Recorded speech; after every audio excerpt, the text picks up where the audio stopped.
night of big adventures. Silas sat on the edge of his bed, looking at his small blue suitcase. Inside were his favorite pajamas, his toothbrush, and Barnaby the bunny. Even though Barnaby was ready to go, Silas felt a strange, wiggly feeling in his tummy. It felt like a tiny flutterbug was dancing around inside him. Tonight was his very first sleepover at Martha's house, his gran, and the flutterbug made him feel a little bit nervous. When they arrived at the little yellow house at the end of the lane, Martha was already standing on the porch. She had a smile that reached all the way to her ears. "Welcome to the adventure headquarters, Silas," she called out. Silas gave his mom a big hug goodbye, and although the flutterbug gave a little kick, Martha's warm hand on his shoulder made him feel a tiny bit braver. Inside, Gran's house smelled like cinnamon toast and old, magical books. "I have a problem, Silas," Martha said as they sat in the kitchen. "I've lost the golden key to the snack kingdom. Do you think a brave explorer like you could help me find it?" Silas took a sip of warm cocoa and nodded. Helping Gran sounded much more important than worrying about the flutterbug. They climbed the creaky stairs to the attic.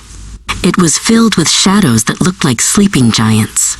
Martha pointed to a dusty, heavy wooden chest in the corner.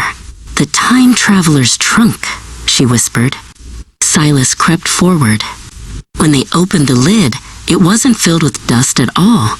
It was filled with shimmering capes, velvet hats, and shiny buttons. Silas put on a grand pirate hat, and Martha draped a sparkly lace shawl over her shoulders like a queen. They marched through the hallways, checking behind every door for the golden key. They found it under a pile of cushions. The key was actually a shiny brass spoon, but in the snack kingdom, it was the only thing that could unlock the cookie vault in the pantry. As the sun began to set, the sky turned the color of a peach. "Look out the window, Silas," Martha said softly. "The garden is waking up." They stepped outside into the cool grass. Tiny lights began to blink near the bushes. "Fireflies?" Silas whispered. Martha handed him a glass jar with holes in the lid.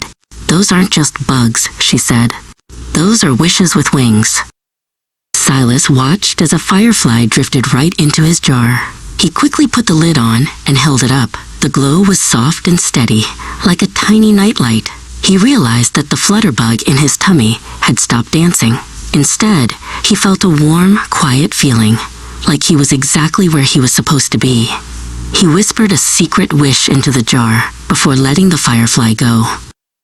Soon, it was time for bed. The guest room was cozy, but the shadows were different than the ones at home. Martha sat on the edge of the bed and pulled out a special silver flashlight.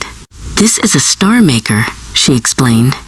When she turned it on, the ceiling was suddenly covered in glowing constellations. She read a story about a dragon who loved to bake, and Silas found himself yawning. "Good night, Silas," Martha whispered, kissing his forehead. "You were the bravest explorer I've ever seen." Silas snuggled deep into the blankets. The flutterbug was completely gone now. In its place was a snugglebee, making him feel heavy and warm. He realized that Gran's house wasn't just a place to sleep. It was a place where adventures waited in every corner. The next morning, the sun poked through the curtains. Silas and Martha sat in the kitchen, eating pancakes shaped like dinosaurs.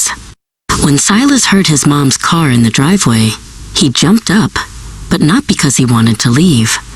He ran to the door to tell her all about the pirate hats and the wishes with wings. "Can I stay for 2 nights next time?" Silas asked with a grin.